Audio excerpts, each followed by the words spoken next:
வாழ்க வையகம், வாழ்க வையகம், வாழ்க வளமுடன். அறிவைதான் தெய்வம் என்றார் தாய்மானார். அகத்ததுதான் மெய்ப்பொருளின் எடுத்துக்காட்டி அறிவதனை அறிவித்தார் திருவள்ளுவர். அவ்வறிவை அறிவதற்கு முறைகள் சொன்னார் அறிஞர் திருமூலர். அப்பேரறிவில் ஆழ்ந்து ஆனந்த கவியாத்தார் ராமலிங்கர். அறிவில் அறிவாய் நிலைத்தோர், அறம் வகுத்தோர், அதை வாழ்ந்து காட்டினோர், நினைவு கூறுவோர். மதிப்புக்குரிய தலைவர் அவர்களே, இந்த மன்றத்தை உருவாக்கி ஆயிரம் அன்பர்கள் அறிவு வழி பெற வழிவகுத்த மோனகுரு சுப்பையா அவர்களுக்கும், இன்று இங்கு கூடியிருக்கக்கூடிய அறிஞர் பெருமக்களுக்கும், தாய்மார்கள், நண்பர்கள், அன்பர்கள் எல்லோருக்கும் என்னுடைய மகிழ்ச்சியை, வாழ்த்தை தெரிவித்துக் கொள்கிறேன். முதலிலே நமது சுப்பையா சுவாமி அவர்களுக்கு என்னுடைய பாராட்டுக்கள். இத்தகைய மன்றத்தை ஒரு கிராமத்திலே தொடங்கி இருப்பதற்கு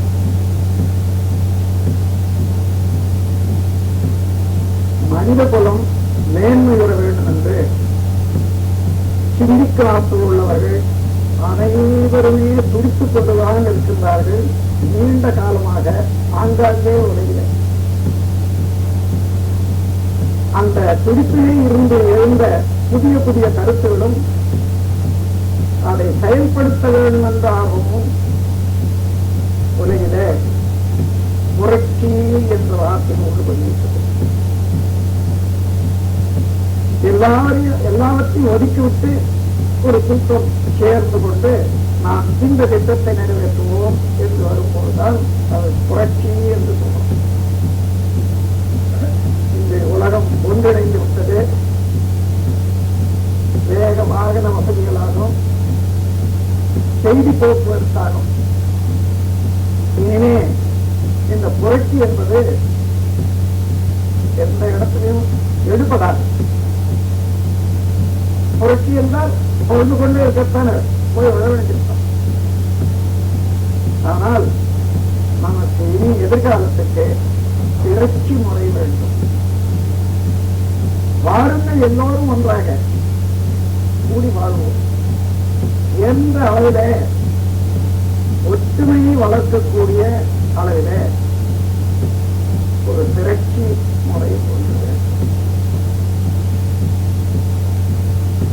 மனிதன் துண்டு துண்டாக வாழ்ந்து கொண்டிருந்த போது சிறு சிறு கூட்டங்களாக ஆங்காங்கு இருந்த வெப்பதப்ப ஏற்றத்துக்கு தகுந்தவாறு விளைபொருளுக்கு ஒத்தவாறு செய்பழக்கங்களுக்கு ஒத்தவாறு கல்வி உருவாயிட்டு அந்த கல்வி தொடர்ந்து ஆங்காங்கே தாய் தந்தை மூலமாக குழந்தைகளுக்கு கிடைத்தது.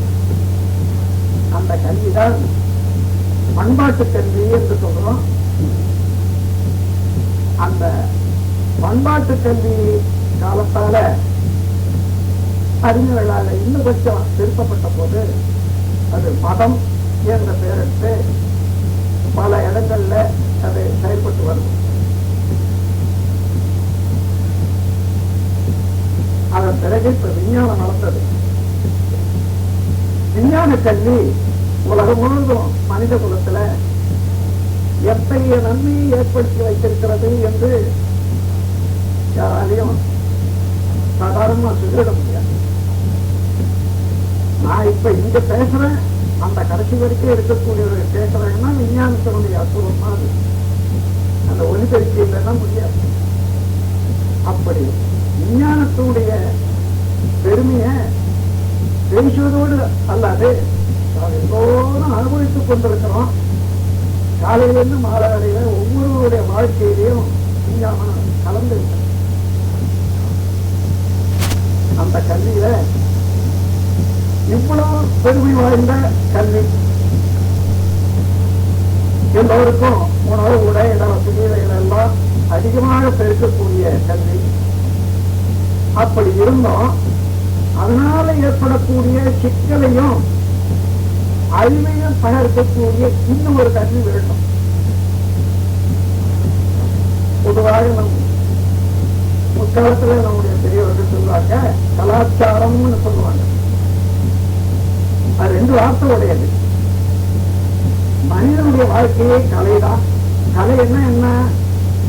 இயற்கை வளர்த்த வாழ்வின் மூலமாக, கைத்திறன் மூலமாகவோ அல்லது அறிவிப்பதன் மூலமாகவோ மாற்றி பெற்று வாழக்கூடிய ஒரு செயல்.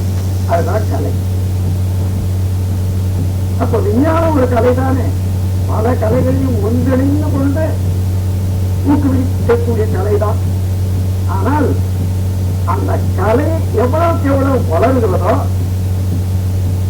அதுல இருந்து சில அபாயங்கள், அச்சங்கள், தீய விளைவுகள் கூட தோன்றலாம். அது இல்லாத பாதுகாத்துக் கொள்ளக்கூடிய ஒரு விழிப்பு நிலை, அறிவு நிலை எதுவோ அதுதான் ஆச்சாரம் என்று சொன்னாங்க.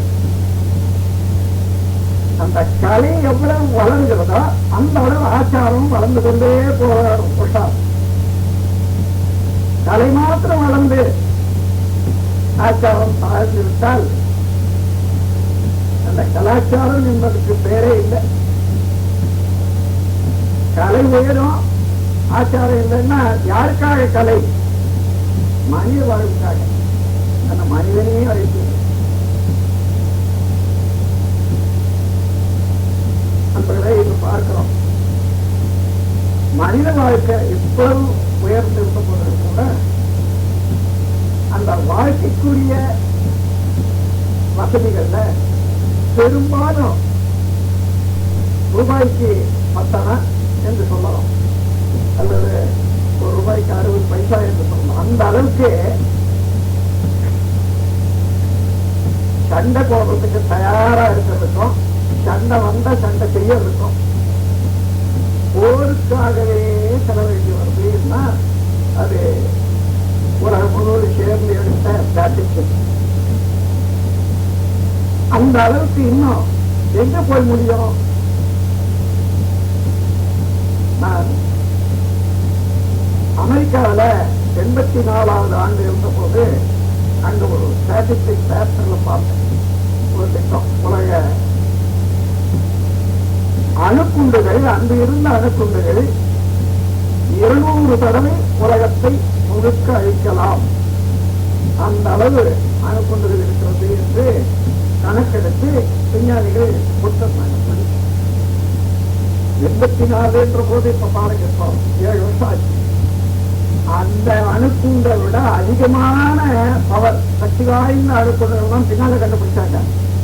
இன்னும் எவ்வளவு பெருகி இருக்கும்னு அதை பாருங்க. அப்ப 200 தடவை அழிக்கலாம்னா இப்ப எவ்வளவு இருக்கும்? நமது அரசியல்வாதிகள் எல்லாம் இப்ப என்ன பேசுறாங்க?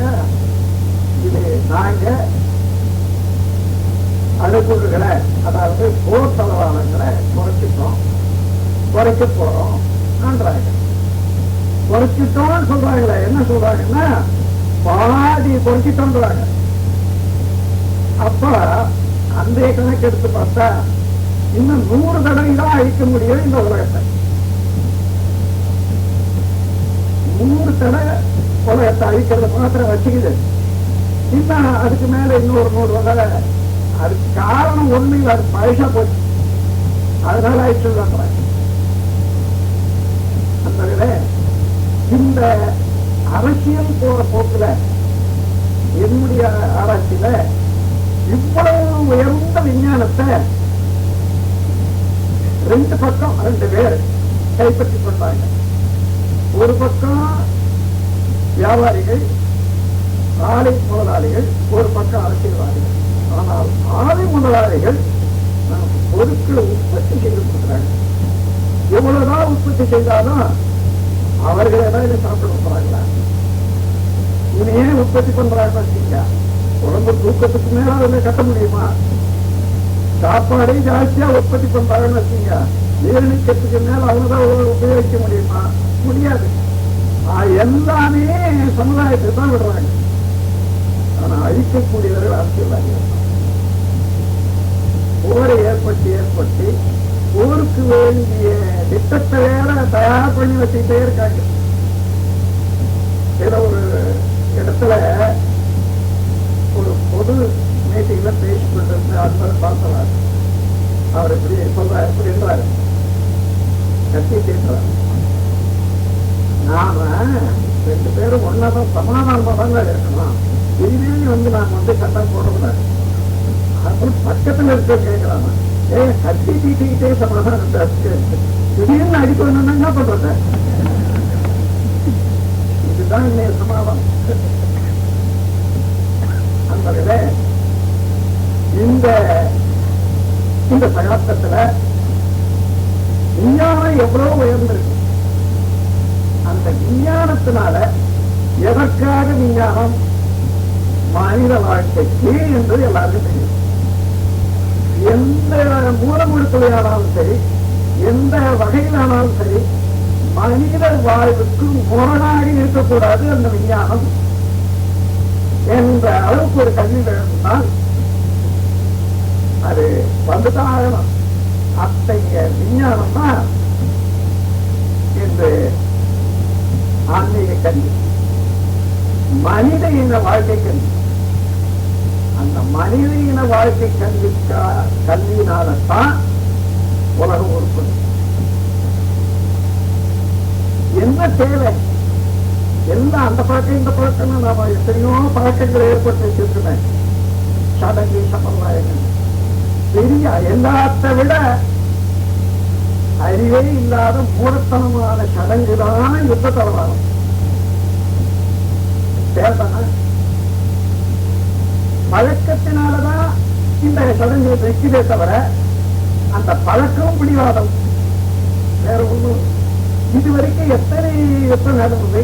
யார் வெற்றி பெற்றது அருணாச்சலங்களா சொல்லுங்க பார்க்கலாம். பயந்தான் அடிச்சு உட்கார்ந்துட்டான், அவ்வளவுதான். உயரணும் வாங்கினான். அவன் பயந்தான் மீண்டும் மீண்டும் மீண்டும் கொஞ்சம் கொஞ்சமா இருந்து அவன் வாங்கினான். இப்படியே அடிச்சுட்டு இருந்தா என்னைக்குத்தான் இந்த உலகம் நிச்சயமாக அமைதி பெற முடியும். அப்படி இல்லாம மனித உள்ளத்துல அன்பையும் பண்பையும் காட்டக்கூடிய ஒரு கல்வி இனி எதிர்காலத்துல வேண்டும். மனிதனாக வாழ்வதற்குரிய கல்வி வேண்டும். நானே ஒரு ஆராய்ச்சி நடத்துறேன். இனி எதிர்காலத்தில் விஞ்ஞானிகள் கூட ஆராயலாம். என்னன்னா, அறிவிலே பண்பிலே இவ்வளவு உயர்ந்த மனிதன் ஏன் பிறர் நலன் கெட, பிறர் உரிமை கெட, பிறர் வாழ்வு கெட தவறுகளை செய்யலாம்? குற்றங்கள் ஏன் மனிதன் செய்து கொண்டு வரலாம்? இப்ப இந்த குற்றங்களை விளக்குவதற்காக சட்ட நூல்கள் எவ்வளவு வந்திருக்கிறது பார்க்கணும்னா, ஒரு லாயர் வீட்டில் போய் பாருங்க. அப்பதான் செய்யுது. அந்த குற்றவிலக்கு சட்ட நூல்கள் எவ்வளவு பெருகி இருக்குதோ அதற்கு மேலாக குற்றங்கள் பெருகிக்கொண்டே தான். இவ்வளவு குற்றங்களையும் சேர்த்து பார்த்தா இத்தனை குற்றங்கள் மனிதன் செய்யறானா அப்படின்னு யோசிப்போம். சரி, ஏன் செய்யறான்? அந்த கேள்வி எடுத்துதான் கொஞ்சம். மனிதன் குற்றம் செய்துத்தான் வாழணுமா? தேவையே. ஒவ்வொரு மனிதனுக்கு உரிய ஆற்றல் எவ்வளவோ அந்த ஆற்றலை திரட்டவும், அதை வெளிப்படுத்திக் கொள்ளவும், அதிலிருந்து தன் முயற்சி, தன் நம்பிக்கை ஏற்படுத்திக் கொள்ளவும் ஏற்ற வாழ்க்கை கல்வி இன்னும் உலகத்துல வரவில்லை. அதனாலதான் அவரை அடைக்காலணும், அவர் பொருள் எனக்கு வரணும், அவர் பொருள் எனக்கு வரணும் என்ற எண்ணமே. அதாவது பரிசுண்ணும் வாழ்க்கை முறை. இந்த பரிசு உண்ணக்கூடிய ஒரு முறை மனிதன் இருக்கிற வரையில குற்றங்கள் தெரிவிப்பாரு.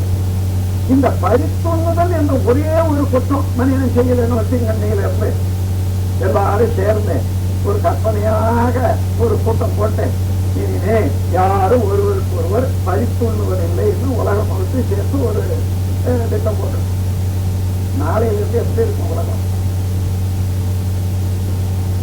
இது எந்த அனுமானமா இருந்தாலும் சரி,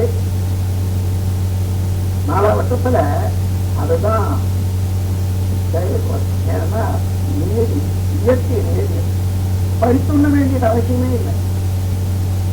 எங்க இங்க சரியா பாருங்க, ஒவ்வொரு தொழில, ஒவ்வொரு செயல்ல, ஒவ்வொரு இடத்துலயும் அது பணம் உள்ளவர்கள், பணம் இல்லாதவர்கள், படித்தவர்கள், படிக்காதவர்கள், யாரா இருந்தாலும் அவர்களுடைய செயல்ல இன்னொருத்தர் பணத்தை வழியில இருந்து எனக்கு கொஞ்சம் கூடுதலாக காசு வரணும், அதுக்கு என்ன செய்யலாம், அவரோட எப்படி பேசுறது, எப்படி செய்யறது, இதையே செய்து பழகி கொள்ற போது அந்த பழகிய பிறகு அந்த பழக்கம் சட்டமாச்சு.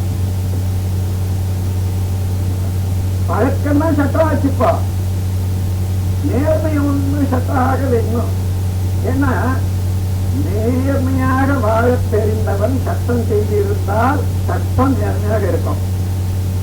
இன்னும் நேர்மையாக வாழ தெரிஞ்சவர்கள் சட்டம் செய்ய வரலையே, அவன்தான் சும்மா அவங்க எல்லாம் வாய்ப்பட்டு இருக்காங்க.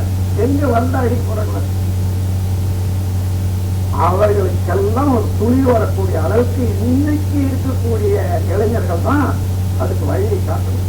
என்றால் ஏன் மனிதன் அடிக்கிறான், வதைக்கிறான், துன்புறுத்துறான்? வெளியில எங்கேயும் போக வேண்டாம். இப்போ தமிழ்நாட்டுக்கும் கர்நாடகம் நடந்த அது ஒரு பக்கம் வச்சுங்க, இன்னும் மேல நாடுகளுக்கு இன்னும் ஒரு நாட்டுக்கு வச்சுங்க. குடும்பத்திலேயே அண்ணனுக்கும் பள்ளி, கணவனுக்கும் மனைவிக்கும், அப்பாவுக்கும் பிள்ளைக்கும், 2000 எல்லா இடங்கள்லையும் அமைதியாகவும் ஒற்றுமையாகவும் ஒருவர் செய்கிறவர்களுக்கு ஒத்துழைத்து போகக்கூடிய அளவில் எத்தனை குடும்பம் நடக்கிறது ஒரு ஸ்டாட்டிஸ்டிக் எடுத்து பார்க்கலாம்.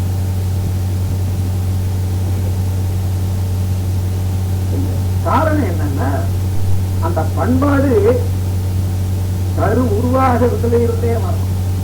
அப்புறம் அந்த கரு அம்மாவுடைய வயிற்றுல வளர்ற போதே அந்த பண்பாடு வரணும். அப்புறம் பிறந்து வளர்றோம் பாருங்க, அப்போதான் வரணும். எப்படி வரும்? கரு உருவாகிற போதே வரணும்னா எப்படி வரும்? பெரும்பாலும் இன்னைக்கு 60ல இருந்து 70% கருத்தரிக்கிற நமது குழந்தைகள் சினிமா பார்த்துட்டு கருத்தரிக்கும். எப்படி இருக்கும்? இன்னைய காலத்து சினிமா எப்படி இருக்குன்னு பாருங்க. அந்த உணர்ச்சி வயம், அந்த அடி உடைய தடி, துப்பாக்கி, இதைகளோட பார்த்துட்டு அந்த மூட்டம் கருத்தரிக்கிற போது எப்படி இருக்கு அந்த கரு? அது அந்த மாதிரி வளர்ந்துட்டே போகும். சரி, கருத்தரிச்ச பிறகு அந்த பெண்மணிய அந்த குடும்பத்தில் இருக்கவங்க எவ்வாறு நடத்தணும்? இங்கு ஏற்படக்கூடிய மனநிலைகள் எல்லாம் அந்த குழந்தைகளை பாதிக்கத்தான் செய்யும். அது எத்தனை பேர் எத்தனை குடும்பங்கள்ல தெரிந்து கொண்டு நமக்கு நம்ம குடும்பத்துக்காக உதயமாகக்கூடிய குழந்தை உள்ள வளர்ந்து கொண்டிருக்குது, அது நல்லா இருக்கணும்னா இந்த பெண்ணுக்கு மனத்தாங்கல் இல்லாத சந்தோஷமாக உடல் நலத்துக்காக நான் சரியாக எப்படி வச்சுக்கிறது அந்த குடும்பத்துல தெரிஞ்சவங்க எத்தனை பேர் இருக்காங்க. இந்த கல்வியை வேணும். அதன் பிறகு வளர்ந்த பிறகு அந்த குழந்தை காலையிலிருந்து மாலை வரையில என்ன இந்த செயலை எப்படி செய்யறது என்பதை பெற்றோர்கள் சொல்லிக் கொடுக்கணும் இல்லையோ? பெற்றோர்களுடைய குணாதிசயங்கள் எல்லாம் கருவமைப்பாக குழந்தைகளுக்கு அது தொடங்குது என்பதை இன்னும் எத்தனை பேர் ரொம்ப தெரிஞ்சுக்கணும். அதுக்கு நமக்கு சம்பந்தமே இல்லை. ஒரு அம்மையார் ஒரு ரயில்வே ஸ்டேஷன்ல நின்றுட்டு இருக்காங்க, குழந்தை வச்சுட்டு நாங்கள் ஒரு 4 பேர் பேசிட்டு இருக்கோம். அவர் ரொம்ப அந்த விருப்பத்தோட கேட்டுருக்காங்க. அந்த குழந்தை ஒரு 4 வயசு இருக்கும். அடிக்கிட்டு உதக்கிட்டு என்னென்னமோ கொண்டுதான் அம்மா அவங்களால தாங்க முடியல. அப்படியே இறக்கி வச்சுட்டு, சாமி இந்த குழந்தை பாருங்க இந்த மாதிரி பண்ணது, உங்களுக்குள்ள உனக்கும் உன்னுடைய கணவருக்கும் உள்ள எவ்வளவு கோபத்தை நீங்க அடக்கி வச்சிருக்கீங்கன்னு அதை காட்டுவாங்க. ஆமாங்க, எங்க வீட்டுக்காரர்களா பட்டாருங்க, வந்ததே முடியாது. சரி, அவரை கேட்டா என்னமா சொல்லுவாங்க, அதை விட்டுடுங்க. அதனால அது எங்க போகும்? இந்த பழமொழி எல்லாம் கூட நமக்கு சொல்லியிருக்காங்க. தாயை போல பிள்ளை, நூலை போல சேலை. நூலை கருப்பு சாயம் போட்டுட்டு சேலை வெள்ளையா இருக்கணும்னா அல்லது பச்சை ஆகணும்னா வருமா? அதாவது அதே போலதான் நூலை போல சேலை, தாயை போல பிள்ளை சொல்றாங்க. எனவே அம்மாதிரி நமக்கு அதன் பிறகு கல்விக்கூடங்கள்ல வாழ்க்கை எப்படி வாழுது என்ற கல்வி இன்னும் போதிக்கிறாங்க. விஞ்ஞான கல்வி போதிக்கிறாங்க. இன்னும் மற்றெல்லாம் வருது. வர வர ஸ்போர்ட்ஸ் அதிகமாக தான் வருது. தேவைக்கு மேல இருக்குன்னு சொல்லலாம். இருந்தாலும் எப்படி வாழுது என்ற வாழ்க்கை கல்வி, உடலை பற்றி, உடல் நலத்தை பற்றி, உணவு எடுக்கிறத பற்றி, அல்ல தூங்குறத பற்றி, ஓய்வை பற்றி, மனதை எந்த மாதிரி வைத்துக் கொள்ளுவதை பற்றி கல்வி. இந்த கல்வியில எந்த கல்வி இருந்தாலும் இந்த கல்வி மனித வாழ்க்கைக்குரிய அவசியமான கல்வி கல்வி கூடங்கள்ல புகுத்தணும். அதன் பிறகு ஒருவருக்கு ஒரு மதித்து வாழ்ந்து தெரியணும். அது தெரியணும், தெரியாததுக்கு காரணம் இல்லை. தெரிஞ்சாலும் கூட உள்ள ஒரு, அதாவது வளர்ந்து கொண்டே வந்த குணாதிசயம் கொண்டு இருக்கிற அறிவாட்சி தரம், அது அந்தந்த சமயத்துல வேலை செய்யும். எப்படின்னா, அதாவது கருவமைப்பின் மூலமாக தொடர்ந்து நமக்கு வரும். அந்த அதை வள்ளுவர் நல்ல தெளிவா சொல்றாரு பாருங்க. நுண்ணிய நூல் பல கத்தினம் உண்மை அறிவே மிகும். ரொம்ப பேருக்கு கொஞ்சம் குழப்பம். உண்மை அறிவுன்றாரு. உண்மை அறிவுன்றது மெய்யறிவு தான் சொல்றாரு நினைக்கிறாங்க. அப்படி இல்லை. அதாவது கருவமைப்பின் மூலமாக உருவாயிட்டே வந்தது. அவனால இருப்பு எது இருக்கோ அதுதான் வெளியே வரும். சும்மா மேல நாம போதிக்க போதுன்னா அதை தூரம் படிச்சது, அதை செய்யக்கூடாது, அதை செய்யக்கூடாது அப்படிலாம் வராது. அது படிஞ்சு பதிவாகி பழக்கங்கள் இருக்கக்கூடிய சங்கீத கர்மமோ அல்லது கருவப்ப கருவமோ சொல்லுவேன், அதிலே இருந்து அந்த பதிவு தான் வெளியே வரும் என்று சொல்றாங்க. அது எப்படி அந்த பதிவுன்னா, இப்ப நம்ம பெற்றோர்கள் எடுத்துக்கொள்வோம். அவங்களுடைய குணாதிசயங்கள் குழந்தைகளுக்கு வந்து சரி, அவர்கள் எங்க இருந்து பெற்றாங்கன்னு பாருங்க. அவங்க பெற்றோர்கள் அப்படியே போய்கொண்டே இருக்கும். பின்னோக்கி கருவமைப்பின் மூலமாக போனா முதல் மனித உற்பத்தியானான அங்க விடுவதை விடும். இந்த உண்மையை மாத்திரம் உணர்ந்து கொண்டாலும் கூட உலகம் முழுக்க இந்த ஜாதி அடைதல் போயிடும். ஏன்னா எல்லாரும் அது திருப்தியை ஒத்துக்கொள்ளக்கூடியவங்களா இருந்தாலும் சரி, அல்லது விஞ்ஞானத்தை ஒத்துக்கொள்ளக்கூடியவங்களா இருந்தாலும் சரி, எவல்யூஷனை அல்லது வேற என்ன தத்துவத்தை ஒப்புக்கொண்டாலும் சரி, மனிதன் முதல்ல உலகத்துல ஒரே ஒரு மனிதன் ஆணோ பெண்ணோ தோன்றினான். அவங்க மூலமா தானே, அவன் மூலமா தானே இந்த உலகம் உள்ள எல்லா மக்களும் வந்திருக்காங்க. இதை மறுக்கவே முடியாது. அப்படி மறுக்க முடியாத ஒரு ஆராய்ச்சியாளர்கள், திறமையாளர்கள் எல்லாம் எத்தனை ஜாதி வித்தியாசம் பேசுகிறோம், எத்தனை கஷ்டங்களை படுத்துகிறோம். பிறகு மனிதனோடு இருந்தாலும் சரி, மனிதனுக்கு முதல் வித்து எங்கிறது வித்தில்லாத ஒரு உருவம் வர முடியாத மனித போல சீர்திருத்திய அந்த அளவுக்கு உள்ள கட்டடம் வராது. அப்போ விலங்கினத்துல இருந்துதான் வந்திருக்கணும். அப்போ அதை சொல்ற போது ராஜன் பேசுங்களா கேட்கிறேன்.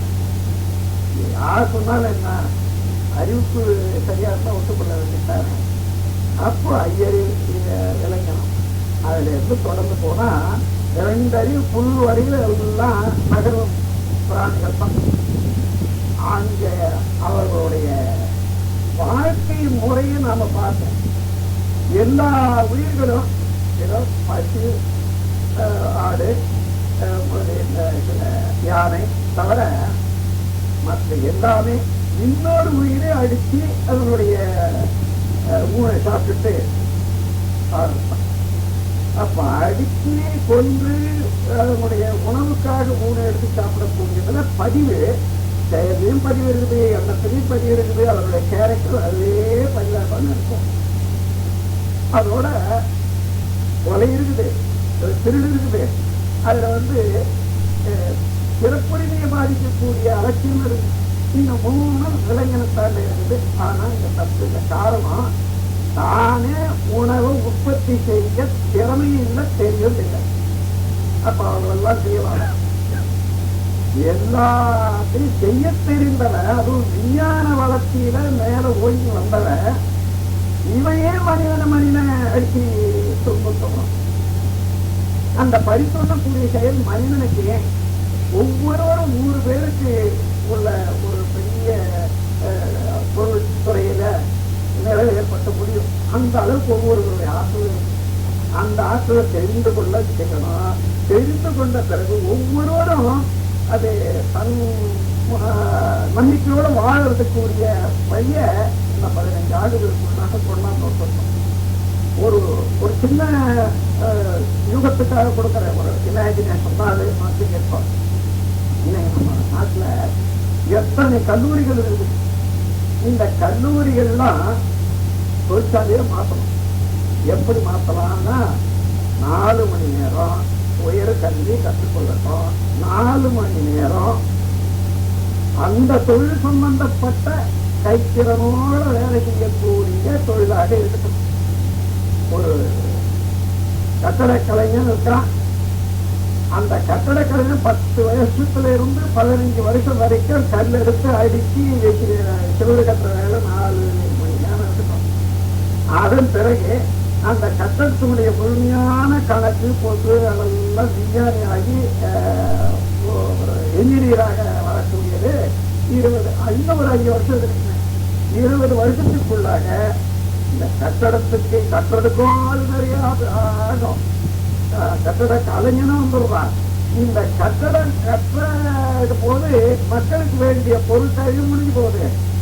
நம்ம அரசாங்கத்துக்கு கோடி கோடியாக நாங்கள் கல்விக்கு செலவு பண்ணோம்னு சொல்றாங்க. அது கூட இந்த முறையில வரணும்னா எத்தனை அரசியல்வாதிகள் வருவாங்க.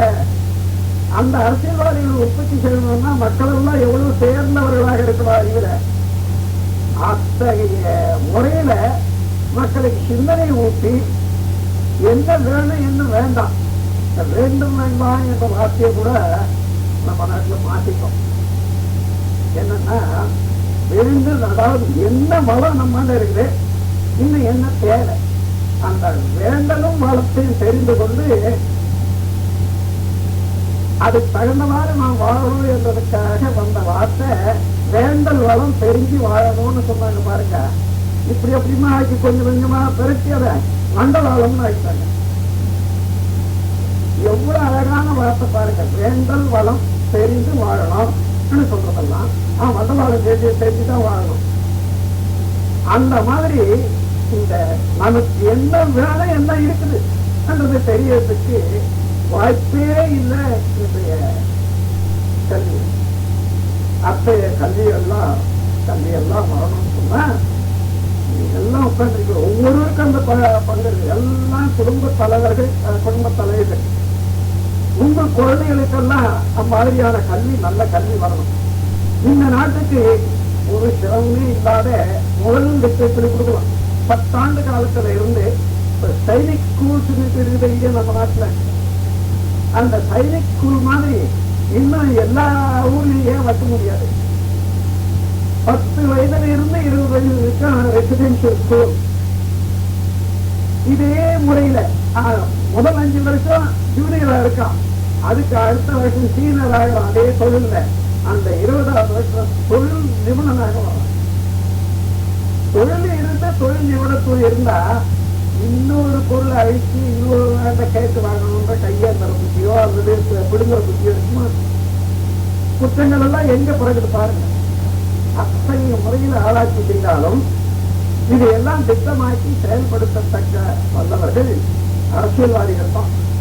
அத்தகைய அரசியல்வாதிகளை உற்பத்தி செய்யணும்னு சொன்னா இது எதிர்காலத்துல, அதாவது டெமோக்ரசி குடியாட்சி முறையின் கீழ மக்கள் எல்லாம் மாதிரியாக திறமை பெற்றவர்களாக வந்தாதான் நல்ல அரசியல்வாதிகளை உருவாக்க முடியும்.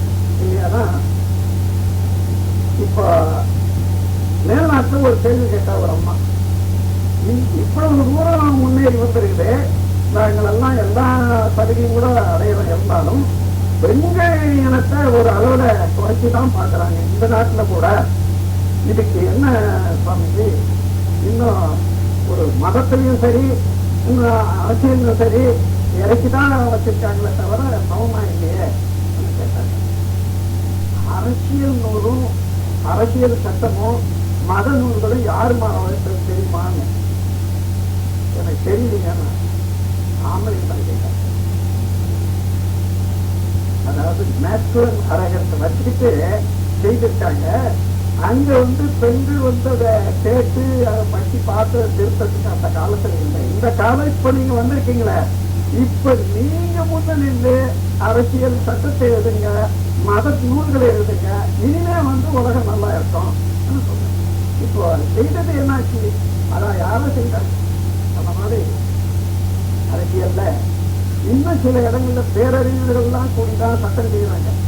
அதுலயும் தப்பு இல்லாத போது சில இடங்கள்ல அந்த மாதிரி சட்டங்களை நிர்வாகம் பண்றக்கூடியவங்க யாருன்னு பாருங்க, அங்கே கட்டுப்படும். அது இல்லாத முழுமையான மனித வாழ்க்கையை உணர்ந்து கொண்டு நடக்கக்கூடிய அளவுக்கு ஒரு திறமையான கல்வி வேணுமானால் அது ஆன்மீக கல்விதான். மனிதன் அறிவை அறியணும், அவருடைய உடல் அமைப்பு அறியணும், அவருடைய ஆற்றலை அறியணும். அதே போல மற்ற சமுதாயத்தில் உள்ள மக்களுடைய மனநிலையும் அவர்களுடைய பெருமையும் மதித்து வாழும். அங்கேதான் அன்பு இருக்கும், கருணை இருக்கும், நட்பு இருக்கும். அந்த முறையில வாழணும்னா படிப்படியாக வரட்டும். உடனே சீர்திருத்த முடியாது, 100 ஆண்டுகள் கூட ஆகட்டும். ஆனா அதுக்கு அடிப்படையான 100 ஆண்டு யுத்தம் படுத்தேனும் கூட இந்த உலகெல்லாம் கூடி இன்றையில இருந்து இப்படித்தான் மனிதன் வாழணும் என்ற அளவுக்கு ஒரு ஒரு கல்வி திட்டத்தை கொடுக்கணும். அப்படி கொடுப்பதற்கு ஆங்காங்கு மாதிரியான சிந்தனை செய்யக்கூடிய மக்கள் சிந்தனையை ஊட்டிவிடத்தக்க ஆராய்ச்சி மன்றங்கள் வேண்டும். இந்த ஆராய்ச்சி மன்றங்கள் நாம சொல்றோம், அதை ஆன்மீக முறையில உள்ள ஆராய்ச்சி மன்றங்கள் வேண்டும். விஞ்ஞானமும் விஞ்ஞானமும் ஒன்றிணைய வேணும். அந்த அளவுக்கு விஞ்ஞானிகள் வேறுபட்டிருக்காங்க. இப்போ எங்கேயோ மதம் அல்லது மனிதன்ன்றது வேற, விஞ்ஞானிகள் வேற, அப்படி வச்சிருக்காங்க. அதே போல மதவாதிகள் எல்லாம் மத தலைவர்களும் அவங்க தனியா இங்கே இருக்கிற மாதிரி இருக்காங்க. அது கூடாது. எல்லாரும் நாம் வாழறதுக்கு தான் பிறந்தோம். ஐயா சொன்னார, செத்து போகவே பிறந்த மனிதனுக்கு இந்த அழிஞ்சு போறதுக்கு தகுந்த முறையே செயல்படுத்த வேண்டிய அவசியம் இல்லையே. எனவே அந்த முறையில எல்லாரும் ஒருவரை ஒருவர் மதித்து வாழணும் சொன்னா உடலை உணரணும். உடலுடைய எவ்வளவு காலமாக இறைவன் இயற்கையானது இந்த உடலை டிசைன் பண்ணி, அதாவது திட்டமிட்டு அதை கட்டி எத்தனை தலைமுறைகளாக கொஞ்சம் கொஞ்சமா சீர்திருத்தி இன்னைக்கு நான் பண்ண கொண்டு இருக்கோம். நானா இருக்காருன்னா நானா செய்தேன், மூக்கு செய்தனா, கையை செய்தனா, விரலை செய்தனா, ஒரு மணி நான் செய்தேன். அப்படியே உருவாயிட்டு என் உடம்புன்னு நான் சொல்லிடுவேன். அப்படி சொல்லிக்கிற போதுல பரவாயில்ல, அது நல்லா வச்சிருந்தாலும் பரவாயில்லையே. ஒண்ணுக்கு 1 கால சாப்பிட்றது, அப்புறம் குடிக்கிறது, விழுந்து போறோம். அதைதான் ஒரு சன்னியாசி சொன்னார். நந்தவனத்தில் ஓராண்டி 4 மாதமாய் புயவரை வேண்டி கொண்டு வந்தான் ஒரு தோண்டி. அதாவது 4 நாளும் 5, 6, 10 மாதமாக வேண்டி அந்த இந்த உடலை கட்டி வந்தான். கட்டி வந்த பிறகு வெளியே வந்த பிறகு இந்த பஞ்சேந்திரியங்களால வெளிச்சத்தை பார்த்தான், காதுல சத்தத்தை கேட்டான், சுவையை பார்த்தான. அந்த மாதிரி நந்தவனத்தில் ஓராண்டி 4 மாதமாய் புயவானை வேண்டி கொண்டு வந்தான் ஒரு வண்டி. அதை கூத்தாடி கூத்தாடி போட்டு உடைத்தான். அப்படி போனதுக்கு இல்லாம அது அவருக்கு நல்லது. இன்னொரு ஆண்டியா இருந்தா அதை சொல்றாரு, அதை கூத்தாடி கூத்தாடி இந்த ஒன்றுதான் போட்டு உடைச்சான்னு சொல்லல. அந்த மாதிரி இன்னும் உடைக்கிறாங்க. இப்போ அது கொஞ்சம் சௌரியமா சொல்லியிருக்காரு. எனவே அந்த முறையில பிறரை தெரிந்து கொண்டால், பிற உடலினுடைய மதிப்பை தெரிந்து கொண்டால், அந்த உடலை கட்டி காட்டி இவ்வளவு தூரம் வந்தது இயற்கை. இயற்கை தான் இறைவன் என்றும் கடவுள் என்றும் கருணை என்று சொல்றோம். அத்தகைய ஒரு உடலுக்கு, ஒரு மனிதனுடைய உடலுக்கு ஒரு ஊனம் செய்வதோ துன்புறுத்துவதோ இயற்கைக்கே மாறான, இயற்கைக்கே செய்யக்கூடிய நஷ்டம், துன்பம் என்று சொல்லணும். அதோட இங்கே உள்ள இருக்கக்கூடியது அறிவு. அந்த அறிவு எவ்வளவு சிறந்தது, எத்தகைய பெரிய பெருமை வாய்ந்தது. 3 வயதிலிருந்து இன்னும் வரையில நீங்க என்னென்ன செய்வீங்களோ அதெல்லாம் நீங்க பார்த்தா அவ்வளவு வருது. எங்க இருந்து அத்தகைய அளவுல கம்ப்யூட்டர் போல எல்லாவற்றையும் படிந்து வைத்துக்கொண்டு எப்பொழுது நாம் நினைக்கிறோமோ அப்போதெல்லாம் மெமரியாக, அதாவது நினைவு சக்தியாகவோ அல்லது சாதாரணமாகவே அந்தந்த இடத்துக்கு ஊக்கம் வர்ற போது அந்தந்த செயலாகவும் மறந்து கொண்டு இயங்கி கொண்டிருக்கக்கூடிய எவ்வளோ பெரிய ஆற்றல் அது அறிவு. அத்தகைய அறிவை நல்ல வழியிலேயே பயன்படுத்தணும், முரணாக பயன்படுத்தக்கூடாது. அதை இன்னும் மேல வளர்த்துக் கொள்வது என்ன வழி என்று தெரிந்து கொண்டோமானால் ஒவ்வொரு மனிதனும் ஒரு 100 பேர் வாழ்க்கையை வளப்படுத்தக்கூடிய ஒரு பெருமை வாய்ந்த பூர்வமாக வாழ வேண்டும். எனவே அத்தகைய ஒரு புதிய சமுதாயத்தை உருவாக்குறதுக்கு அவசியம் வந்தது இந்த உலகம் முழுக்கும் ஒன்றிணைந்ததுனால, விஞ்ஞானத்தின் மேன்மையை உயர்ந்ததுனால இந்த காலத்துக்கு ஆங்காங்கே உள்ள எல்லாருமே அவருடைய குழந்தை முதற்கொண்டு பெரிய வரையில நல்ல முறையில மனிதன் உணர்ந்து மதித்து வாழ கற்றுக்கொள்ளக்கூடிய கல்வியாக உள்ள இந்த அகநோக்கு கல்வி மனவளக்கலை மன்றத்தில் சேர்ந்து நல்லா பயன்படுங்க. வேண்டிய அளவில் பின்னால அவசியம் ஏற்படுற போது அந்தந்த காலத்துக்கு தகுந்த மாதிரி இன்னும் சில திருத்தங்கள் நான் செய்து கொள்ளலாம். ஆனால் இப்பொழுது ஏதோ ஒரு நல்ல முறையில ஒரு கல்வியை தொடங்கித்தான் ஆகணும். அந்த தொடக்கம் 50 ஆண்டுகளுக்கு முன்னதாக தொடங்கப்பட்டது உலக சுற்றுலா பஞ்சம் என்ற பெயரால அது கொஞ்சம் கொஞ்சமாக இப்ப விரிந்து மனவளக்கலை என்ற ஒரு நல்ல பெயரோடு உலகெங்கும் விரிந்து வர்றதை நான் பார்க்கிறேன். அதனுடைய பெருமை உணர்ந்து நமது மௌனயோகி சுப்பையா சுவாமிகள் அவர்கள் இந்த இடத்திலையும் உள்ளவர்களுக்கு அந்த கல்வியை பரப்பவர்கள் என்ற ஒரு பேராபத்தோடு இந்த கட்டணத்தை முடித்து இந்த விழாவையும் ஏற்படுத்தி வசிப்பதற்காக அவரை பாராட்டி, அவருக்கு ஒத்துழைத்த அனைவரையும் பாராட்டி, உங்கள் அனைவரையும் உடல் நலம், நீளாயுள், நிறை செல்லும், உயர்ப்புகள், விஞ்ஞானம் ஓங்கி சீரோடு சிறப்போடு வாழ்வதும் என்று எல்லோரையும் பாராட்டி வாழ்த்தி உரையை முடிக்கிறேன். வாழ்க்கை.